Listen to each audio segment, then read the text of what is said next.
un podcast de Cooperativa. Hubo más de 20 disparos. Investigan homicidio frustrado en Colina. En Puente Alto, delincuentes amenazaron a una niña de 9 años y golpearon a la dueña de casa en un nuevo turbazo. Gritos, pifias, tenso cara a cara del presidente con alcaldes opositores en La Serena. Yo le grité, dice Toledo de Puente Alto, tras áspero diálogo con Kast. Una falta de respeto, según la de Las Condes. La UDI no la firma, pero decide apoyar la acusación constitucional contra el exministro Grau.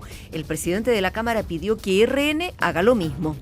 ASA y la CAP confirman asociación para reactivar Huachipato en Talcahuano con producción de acero verde. En el mundo, Sánchez prometió indultar al expresidente Castillo. Keiko recibe el apoyo de la extrema derecha. El domingo hay balotaje en Perú. España se prepara para recibir al Papa. A los 77 años muere el ícono del rock argentino, la leyenda del Indio Solari, la voz de los Redonditos de Ricota. Esta noche comienza la residencia de Ricardo Arjona en Santiago. Serán 10 conciertos en el Movistar Arena. Y en el deporte se bajó Arnaldi, Coboli y Zverev jugarán la final de Roland Garros. Cortés o Vigorú, las dudas en el arco de Córdoba para enfrentar a Portugal mañana. Esta tarde, la Roja Femenina se juega la vida ante Ecuador por un cupo mundialista. Estás escuchando el podcast de El Diario de Cooperativa. Una presentación de cooperativapodcast.cl. Y partimos en las calles de la capital con información policial. Sabemos de un hombre baleado al interior de un vehículo en Colina. Lo otro ocurre en Macul y Puente Alto con 2 violentos turbazos. Felipe Cofré, tú nos cuentas todo. Buenas tardes. Violentos robos de viviendas con la modalidad del turbazo, ambos con víctimas lesionadas por los mismos delincuentes. Partimos en Puente Alto, donde esta mañana 5 antisociales llegaron hasta una casa ubicada en la calle Alcalde Muñoz Bahamondes. Derribaron a patadas en la puerta y con armas de fuego amenazaron a la familia, incluidas las hijas de este matrimonio afectado, ambas menores de edad, una de 9 y otra de 16 años, que quedaron bastante afectadas por la irrupción de estos delincuentes que pedían joyas y dinero. Las víctimas le decían que no tenían y es por eso que las amenazaron de muerte. A la mujer la golpearon con la empuñadura de un arma en la cabeza, le produjeron heridas afortunadamente de carácter leve, la amenazaron de muerte con esta pistola y a la misma niña de 9 años le dijeron que si no le entregaban el teléfono iban a matar a su propia madre, que también se encontraba encañonada. Vamos a escuchar el relato de esta mujer que entregó detalles respecto a esos minutos de terror que vivieron y también un registro de cámaras de vigilancia que dan cuenta de los desesperados gritos de auxilio del esposo de esta mujer que pedía ayuda a los mismos vecinos. Escuchamos. ¡Ayuda! ¡Vecino! ¡Ayuda!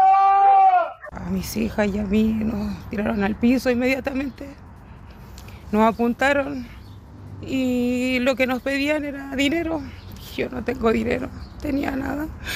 Fue uno el que nos quedó apuntando y los otros 3 o 4 estaban hurgueteando toda la casa. Y ahí él como que en un momento se enojó porque uno le dijo, ya no está cooperando, pásale balazo. Y ahí el tipo me pegó como con la pistola en la oreja y me pasaba la pistola todo el rato por la cara. Claro, estos sujetos finalmente se llevaron objetos de valor y el vehículo de la familia. Esto se suma a lo que ocurre en la calle Luis Durán en Macul, donde una mujer que llegaba a su casa se encontró al interior de su hogar con delincuentes que estaban registrando su casa y que la amenazaron cuando llegó. La víctima intentó impedir el robo forcejeando con ellos, pero de igual forma se llevaron objetos de valor y su auto con el que la atropellaron en este escape. Vamos a escuchar precisamente su testimonio. Y ahí salen 3 tipos con pistola, me amenazaron, bájate del auto, si no te vamos a disparar. Había otro auto que estaba estacionado fuera de la casa, que era de ellos también, y bueno, yo ahí me tiré al suelo porque me sentí como que me iba a desmayar, entonces, y ahí donde estaba en el suelo pasaron con el auto rápido, me pasaron por arriba de la rodilla. Y lo otro ocurre en Colina, donde un hombre de 21 años fue baleado cuando se encontraba al interior de un vehículo que fue atacado a disparos por un solitario pistolero. Uno de estos disparos se alojó en la espalda de la víctima, que se encuentra en riesgo vital en el Hospital San José. El fiscal Felipe Olivarí de la Fiscalía Metropolitana Centro Norte entregó más detalles. Procede a disparar con un arma de fuego en múltiples oportunidades en contra de un vehículo que estaba estacionado en el lugar. Dispara alrededor de 20 veces y producto de aquello resulta lesionado un ciudadano chileno de 21 años que se encontraba en los asientos traseros de ese automóvil. Recibe un impacto balístico, un balazo en la zona de la espalda y finalmente termina alojado el proyectil en su zona pélvica. Y esto se suma a un tour delictual de una banda en Ñuñoa que realizó 2 portonazos, uno frustrado y otro consumado. En el primero de ellos golpearon a la víctima con un arma de fuego. Es parte de los hechos policiales de las últimas horas acá en la capital. Como siempre, una agenda muy cargada en materia policial. Tú decías en la mañana, bien terrible el testimonio de la señora de Puente Alto. Imagínate ver cómo amenazan a tu hija con un arma, una niñita de 9 años, después que te peguen. Cuando te pasen la pistola por la cara, cuando están encima tuyo. No, como tú dijiste, hay que ser bien cobarde. Sí, no, cobardito. Felipe, gracias por toda la información. Buenas tardes. Buenas tardes. En Valparaíso, novedades después de la balacera de antenoche en Rodelillo. Habían varias personas que resultaron heridas en el lugar. Un fallecido, al menos lo que se confirmó hasta esta mañana. Belén Velázquez, buenas tardes. Hola Rodrigo, sí, una mujer de 20 años es la segunda persona fallecida que deja la balacera que ocurrió el miércoles por la noche en el Cerro Rodelillo de Valparaíso. La información fue confirmada esta jornada por el Hospital Carlos Van Buren, lugar hasta donde llegaron las 9 personas que recibieron disparos luego de que anteanoche un auto irrumpiera, recordemos, en el pasaje Labrín de Rodelillo, disparando en ráfaga. Sus ocupantes se presume con al menos un arma automática. Producto de ello, una mujer de 19 años falleció esa misma noche. 7 personas se mantienen aún graves y la mujer que estaba hasta ayer en riesgo vital, en estado de extrema gravedad, fue la que murió durante esta madrugada pese a los esfuerzos médicos y el soporte vital que se le había aplicado por los equipos médicos. Sobre este hecho habló el delegado presidencial de la región de Valparaíso, Manuel Millones. Tenemos que lamentar el fallecimiento de una segunda víctima producto de esta balacera y esta mañana muy temprano se ha comunicado de parte de la dirección del hospital este segundo fallecimiento. Ahora bien, dado que el servicio médico legal está en un paro, conversamos ayer con su director de modo tal que en el turno crítico o ético pudiera atender a la primera víctima y por cierto también a la segunda que falleció hoy viernes. Y así se está haciendo para que podamos entregar los restos a sus familiares hoy viernes y pueda tener una sepultación este fin de semana. También nos hemos hecho cargo de una inquietud o denuncia de unos familiares desde el punto de vista de la falta de coordinación entre ambos servicios para recibir a una de las personas heridas en la urgencia del Hospital Gustavo Frique. He convocado a ambos directores, también a la Ceremi, para que se produzca una coordinación tal como aconteció en su minuto con la pandemia. Sí, con diligencias en curso se mantiene la investigación por esta balacera que ocurrió en Rodelillo el miércoles por la noche y que deja 2 mujeres muy jóvenes fallecidas y 7 heridos graves, uno de ellos incluso un adulto mayor. Una investigación que lleva a cabo la Policía de Investigaciones a través de su brigada de homicidios junto al Ministerio Público, ¿cierto? Y que de momento se mantiene sin personas detenidas. Belén, muchas gracias. Buenas tardes. Política, economía, deportes, todas las noticias, todos los días, todo el día. El Diario de Cooperativa. Huachipato volverá a producir acero tras el acuerdo alcanzado entre CAP y Aceros ASA. La operación total sería por más de $480 millones. Christopher Espinosa desde el Biobío. Buenas tardes. Hola Verónica, ¿cómo estás? Muy buenas tardes. Sí, esta mañana el grupo CAP y Aceros ASA comunicaron a través de un hecho esencial a la Comisión para el Mercado Financiero que alcanzaron un acuerdo económico en una transacción de activos siderúrgicos que involucra un monto de $484 millones. Esto con el fin de crear una nueva sociedad donde el grupo CAP tendrá el 15% de participación y el resto será de Aceros ASA para que Huachipato, con sus activos siderúrgicos ubicados en Talcahuano, hoy apagados, se vuelva a encender de una manera distinta, empleando la denominada acería eléctrica para que el Biobío y Chile vuelvan a tener producción de acero. Una noticia que es observada con esperanza por parte de quienes por más de 30, incluso 40 años prestaron servicios para la empresa siderúrgica. Escuchemos a los dirigentes de los trabajadores, Héctor Medina y Fernando Orellana. Vamos a recuperar nuestros puestos de trabajo, ¿cierto? No en un 100%, porque sabemos que son siderúrgicas eléctricas y que obviamente están relacionadas con el acero verde, pero un porcentaje alto sería lo ideal de recuperación de puestos de trabajo, porque tenemos las capacitaciones y las condiciones, ¿cierto?, de ser siderúrgico. Es un renacer para la parte de acero, para el país, para Chile. O sea, ya no vamos a estar tan abandonados en depender 100% de los aceros que se compran en el extranjero. Por lo tanto, eso es un gran logro para el país. Es un acero, ¿no es cierto?, que es muy ecológico. Este acero es de chatarra, ¿no es cierto?, de un 90%, 80% de chatarra, y además son otros productos que se le echan. Así es como Chile volvería a producir acero. Este acuerdo tiene que ser aún visado y ratificado por la Fiscalía Nacional Económica y recién allí pasar a la etapa de concretar la inversión. Es observado por todos los actores con buenos ojos.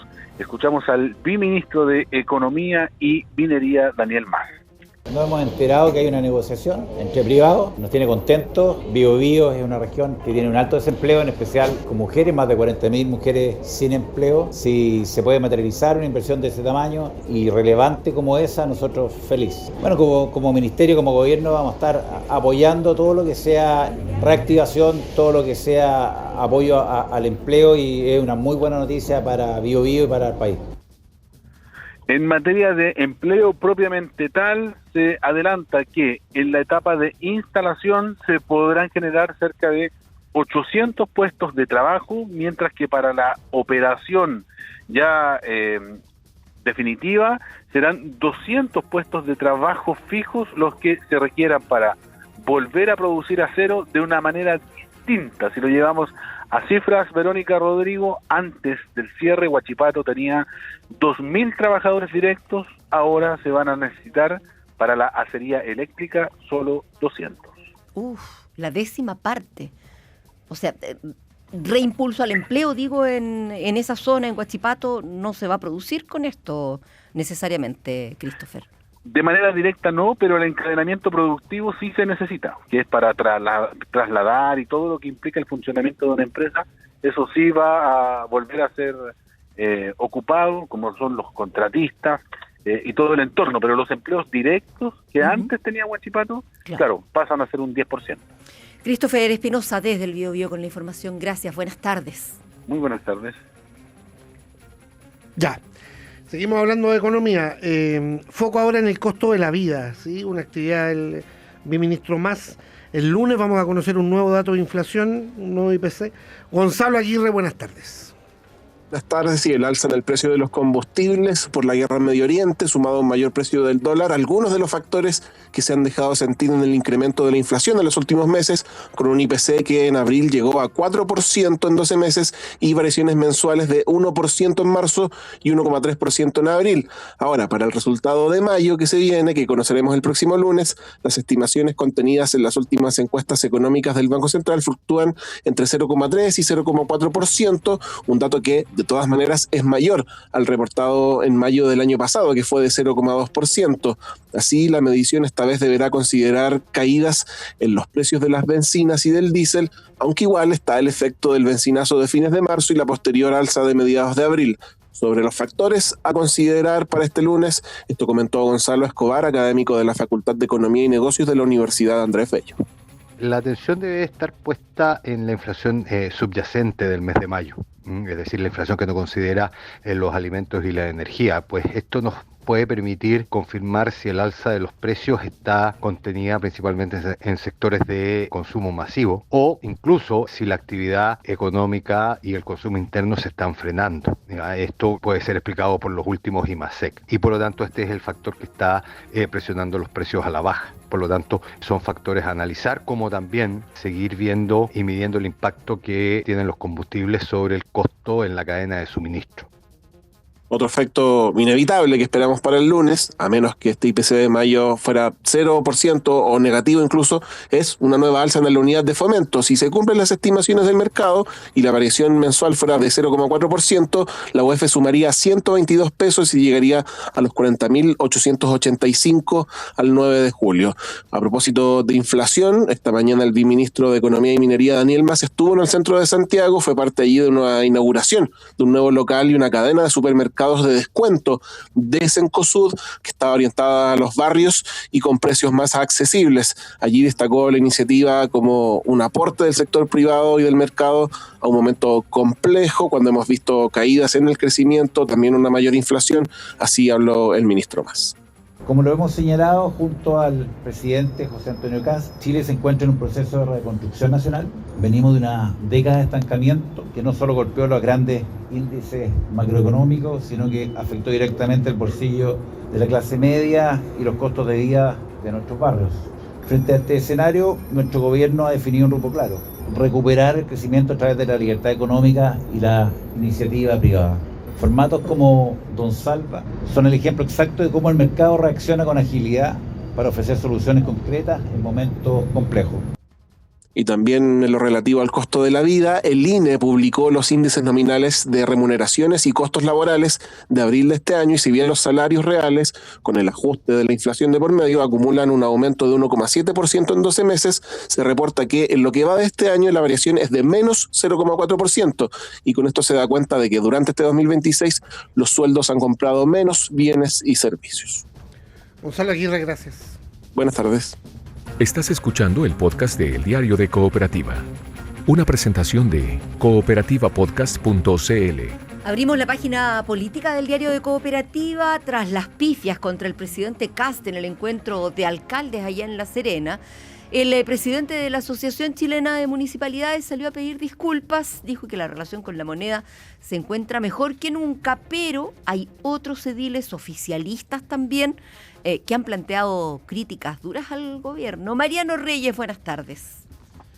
¿Qué tal, Verónica? Muy buenas tardes. Que nunca más un gobierno nos vuelva a dividir fue la consigna que planteó el presidente de la Asociación Chilena de Municipalidades, el alcalde de Zapallar, Gustavo Alessandri, hace solo 2 días atrás. Sin embargo, tras la intervención del presidente José Antonio Kast ayer en el Teatro Centenario de La Serena, se volvieron a mostrar diferencias dentro del municipalismo. Todo porque 2 alcaldes, el de Puente Alto, Matías Toledo, y el de Tierra Amarilla, Cristóbal Zúñiga, gritaron contra el presidente en pleno acto por la eliminación de las contribuciones y los efectos en el Fondo Común Municipal. Una intervención por la cual el presidente tuvo que pedir respeto al inicio de su discurso. Y en el día después, el presidente de la asociación, el alcalde Alessandri, emitió unas disculpas al presidente de la República. Lo escuchamos. Le pido disculpas porque no es posible que 2 alcaldes pifien en una actividad solemne, formal, de la Asociación Chilena de Municipalidades al presidente de la República. Y hemos llegado a un consenso de que hoy día la relación con La Moneda está mejor que nunca.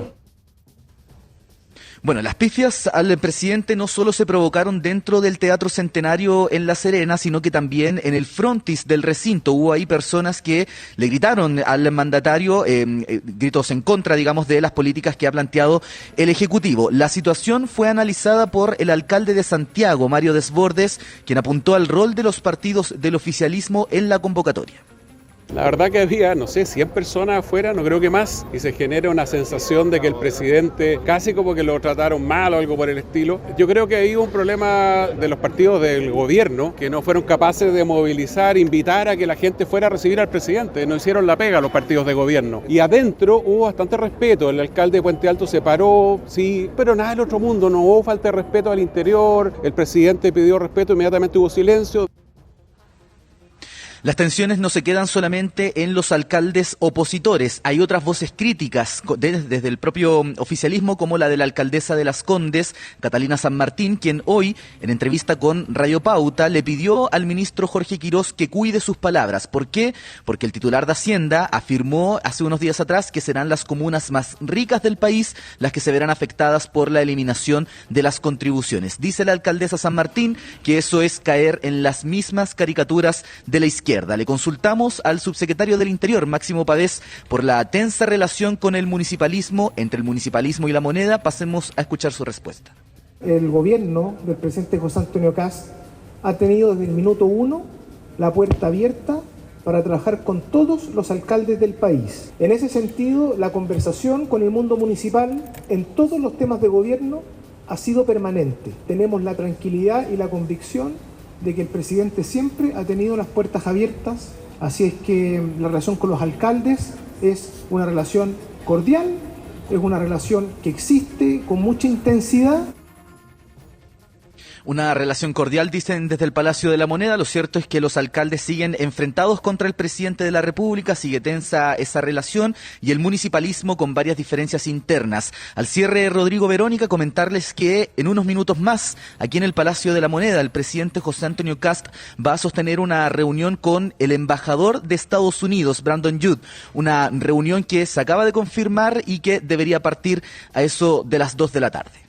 Y vamos a estar ahí contigo, por supuesto, Mariano Reyes. Gracias, buenas tardes. Chao, buenas tardes.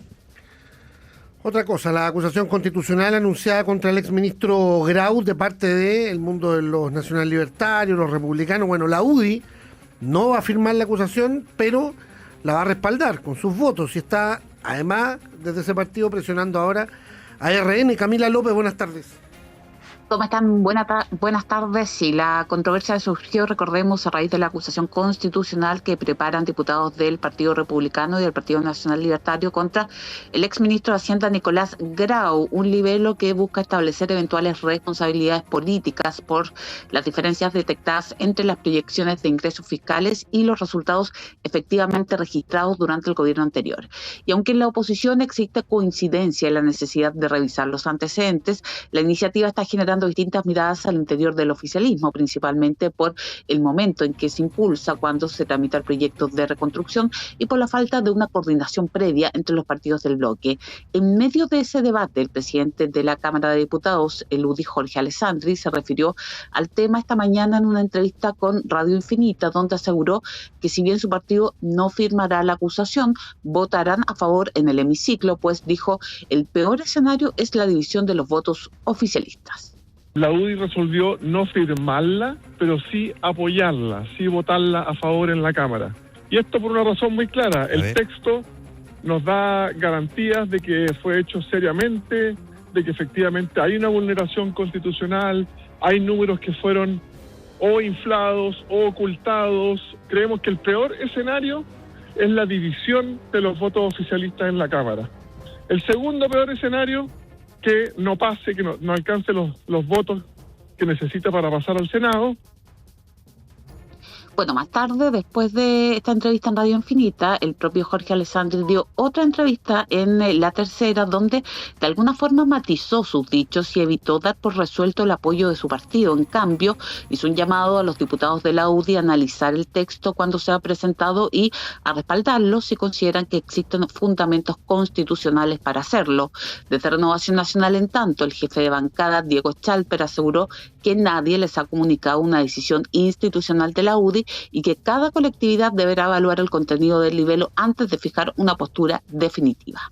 Mire, yo desconozco si eso es una decisión institucional de la UDI. A mí por lo menos ni el presidente de la UDI ni la jefa de bancada de la UDI me han planteado eso. Nosotros desde Renovación Nacional queremos ser extremadamente responsables. Vamos a esperar el escrito que se presente, entiendo, la próxima semana. Una vez que tengamos ese escrito lo vamos a revisar jurídicamente. Y a partir de ahí vamos a convocar una reunión de bancada donde ya sabido ante la opinión pública que hay miradas distintas y en ese cuadro vamos a tomar una decisión. Porque permítanme decirles que hasta que el escrito está presentado es un proyecto de acusación. Bueno, por ahora la fecha propuesta por los libertarios y republicanos para presentar la acusación es el próximo lunes, pues el plazo para ingresar el libelo termina el jueves 11 de junio, la próxima semana, fecha en que se cumplen 3 meses desde que Nicolás Grau dejó el Ministerio de Hacienda. Gracias, Camila. Buenas tardes. Buenas tardes. Sepamos de nuevos incentivos de financiamiento para la compra de viviendas en un contexto donde la mitad de la población ocupada no alcanza la renta mínima necesaria para adquirir una propiedad. Fernanda Ávila, buenas tardes. ¿Qué tal? Buenas tardes. El ministro de Vivienda y Urbanismo, junto a Banco Estado, anunciaron esta mañana la ampliación de modalidades de financiamiento para la compra de viviendas. Por parte del MIMBU, se crea un nuevo tramo del subsidio de S1 para la clase media, que anteriormente apuntaba a viviendas nuevas de hasta 2.200 UF. El tramo nuevo es para viviendas de hasta 4.000 UF, viviendas nuevas o usadas, de 4.500 en regiones extremas, y con un ahorro de 200 UF, el Estado aportaría otras 400 para el financiamiento. Escuchamos detalles por parte del ministro Iván Poduges. Con las 2.200 UF cubrimos el 19% de la oferta inmobiliaria. Y mucha gente que llega al ministerio dice, oiga, yo estoy fuera, no puedo aspirar porque quiero una vivienda de 3.000, de 4.000, no tengo subsidio, pero el banco tampoco me presta. Ahora, en la mezcla que estamos haciendo con Creditazo, más el subsidio de ese 4.000, usted va a poder acceder a una vivienda de 4.000 UF. El resto de los beneficios sigue. Este es un tramo nuevo con 5.000 cupos durante este año y el próximo año vamos a aumentar los cupos. Esto puede complementarse con el hipotecario PRO 2026 anunciado por Banco Estado, que contempla un financiamiento especial para 12.000 viviendas en los próximos 2 meses. Por un lado, utilizando el mecanismo del Fondo de Garantías Especiales FOGAES, que permite acceder a tasas desde 3,1% con hasta el 90% de financiamiento para viviendas de 4.000 UF. Para viviendas sin tope y sin FOGAES, la tasa sería desde el 3,99%. ¿Qué significa esto en la práctica? Lo explicó Mario Farrell, presidente de Banco Estado. La diferencia de tasa, por ejemplo, en el caso que mencionábamos, ¿no es cierto?, con garantía FOGAES, estamos hablando de una tasa de un 3,1%. Hoy día probablemente las tasas de mercado están sobre el 4%. Entonces hay una diferencia de 1%, 1,5%, puede representar aproximadamente un 30 o hasta un 40% del valor de la cuota mensual, en el caso que poníamos hace un rato como ejemplo de una vivienda de unas 3.000 UF. La garantía permite además esto del financiamiento hasta el 90% del valor de la vivienda. Si bien existen estas opciones para los tramos medios, aún existe una alta brecha entre los ingresos reales y los costos de las viviendas. Según la empresa de tasación TINSA, la renta necesaria mínima para acceder a una vivienda con este tope de 4.000 UF en comunas como Lo Prado, sin subsidio, es de 1.390.000 pesos. Con subsidio baja a unos 300.000 pesos. En comunas como La Florida, San Joaquín, Maipú, Puente Alto e Independencia, la renta mínima llega hasta los 2.300.000 pesos. Lo analizó el economista y académico de la USACH, Víctor Salas.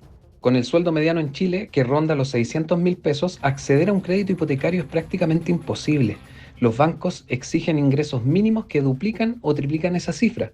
La verdad es que para este segmento, sin una política pública más agresiva, la casa propia sigue siendo una aspiración muy difícil de concretar. Los subsidios habitacionales en Chile cubren una parte del problema, pero no lo resuelven. Pero hay un segmento enorme que queda en tierra de nadie. Gana demasiado para acceder a un subsidio social, pero gana muy poco para calificar un crédito hipotecario. A eso se suma que los cupos disponibles son escasos, las listas de espera son largas y el precio de las viviendas sigue subiendo año tras año. La ampliación de este subsidio de S1 contempla 5.000 cupos para este año. Aún no se publican las bases oficiales y se proyecta la apertura de postulaciones para este segundo semestre de 2026. Fernanda Ávila con la información. Gracias. Buenas tardes. Buenas tardes. El cardenal Txomalí se reunió hoy con dirigentes sindicales a reflexionar sobre la encíclica del Papa sobre la inteligencia artificial. Llamó a tener una mirada ética sobre el empleo, a pensar políticas públicas enfocadas en los más pobres. Paula Kelly, tú estuviste ahí. Buenas tardes. ¿Qué tal, Verónica? Muy buenas tardes. Un llamado a la reflexión espiritual y ética es el que hizo el Papa León XIV en la encíclica Magnificat Humanitas, que habla sobre el impacto de la inteligencia artificial en nuestra sociedad. Un mensaje que hoy el cardenal Fernando Txomalí abordó en este encuentro junto a dirigentes sindicales, empresarios y otros actores sociales que se reunieron para hablar sobre el avance de la inteligencia artificial y las amenazas que representa en materia de trabajo. El arzobispo de Santiago dijo que la dignidad de la persona debe estar por encima de cualquier avance tecnológico, y al ser consultado sobre el desempleo y las condiciones laborales, esto respondió el cardenal Txomalí. El documento del Papa que dice que tenemos que pensar seriamente en las políticas públicas, pensando en el impacto, en la llegada de la inteligencia artificial, que va a tener dos efectos bien graves. En primer lugar, la precarización del trabajo, eso es gravísimo, y en segundo lugar, el desempleo. Y tenemos que ver cómo todos nos organizamos para que eso no acontezca y no repercute en la familia, especialmente en la familia más vulnerable. Y evidentemente que hay una crisis de desempleo grande, especialmente de las mujeres, y las políticas públicas siempre tienen que apostar a los más pobres. Los dirigentes, por su parte, valoraron esta instancia, hablaron sobre también la precarización laboral ante el avance de la IA y se refirieron también a las cifras de desempleo. Escuchemos a el presidente del sindicato de la empresa Walmart Chile, Juan Moreno, y al presidente de la Federación de Sindicatos de Empresas Ripley, Marco Delgado. Hoy día estas dos cifras que se hablan nos preocupa que puedan aumentar, porque el desafío de la inteligencia artificial está precarizando, nos está ayudando. En Walmart se habla de que van a instalar una empresa con 200 robots. Bueno, hay 200 empleos menos. ¿Cuál es la prospección laboral que se está haciendo ahí? ¿Cuál es la reconversión laboral que se quiere hacer? Eso es lo preocupante. No hay una respuesta y no hay una política pública por parte de este gobierno sobre cómo va a generar empleo en la mano de obra no calificada y femenina, sobre todo, que es el comercio y el servicio. Hoy día queremos reconocer y valorar el encuentro con el Monseñor, porque hoy día se pone los puntos sobre la I respecto a esta situación, en esta dicotomía histórica entre capital y trabajo. Debemos posicionar a la persona humana, primero para humanizar su trabajo y luego para darle valor real al trabajo. Entonces hoy día, en esta contingencia que estamos permanentemente las y los trabajadores, creo que es importante este encuentro donde se visibiliza a la persona humana.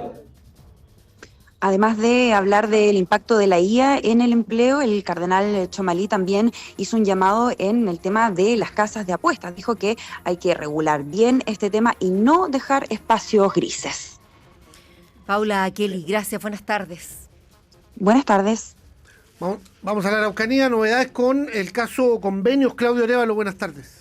¿Qué tal, Rodrigo, Verónica? Buenas tardes. Claro, porque el Juzgado de Garantía de Temuco acogió la solicitud del Ministerio Público y sustituyó el arresto domiciliario de Juan Pablo Leonelli Lepín. Lo deja ahora en prisión preventiva. Recordemos que él fue el jefe de gabinete del ex gobernador Luciano Rivas cuando estallaron los escándalos del caso Convenios, Fundaciones, además del caso Manicure. Escuchemos al fiscal Luis Arroyo. Se presentaron los antecedentes que existían ya en poder de la Fiscalía desde el día viernes de la semana pasada, oportunidad en que el imputado habría incumplido la medida cautelar de arresto domiciliario nocturno que se le habría impuesto en una de las investigaciones que se sigue por el fraude en fundaciones o conocido como fundaciones. Recordemos que Juan Pablo Leonelli Lepín está imputado en este caso y además la semana pasada protagonizó un choque bajo los efectos del alcohol, lo que se suma a este caso que sigue en investigación en los tribunales de justicia aquí en Temuco. Gracias, Claudio. Buen fin de semana. Igualmente, buenas tardes. Hubo más de 20 disparos. Investigan homicidio frustrado en Colina. En Puente Alto, delincuentes amenazaron a una niña de 9 años y golpearon a la dueña de casa en un nuevo turbazo. La UDI no la firma, pero decide apoyar la acusación constitucional contra el exministro Grau. Se va a presentar el lunes, todo indica. El presidente de la Cámara presiona a RN para que hagan lo mismo. ASA y la CAP confirman asociación para reactivar Huachipato con producción de acero verde. ¿Qué más? Esta noche comienzan los shows de Ricardo Arjona, una suerte de residencia de guatemalteco acá en Santiago. Van a ser 10 conciertos en el Movistar Arena. Y quedan entradas contadas con los dedos de una mano. Parte hoy día termina el último concierto el 20, o sea, va a estar todo junio aquí Arjona. Bienvenido, que no pase nada, como decían en el empresa. Nos vamos. En la producción estuvo Claudia Kelly, Ana María Hermosilla, la puesta al aire es de Abel Pino y la edición general del Diario de Cooperativa de Eugenio Sierra Alta. Que estén bien, buena tarde. Nos vemos el lunes, Verónica. Hasta el lunes. Llega el deporte. Mañana, acuérdense, a Portugal-Chile. Será transmisión del micrófono dorado. Chao. Aquí termina el podcast de la segunda edición de El Diario de Cooperativa. Encuéntralo de lunes a viernes en cooperativapodcast.cl o en tu plataforma de audio favorita.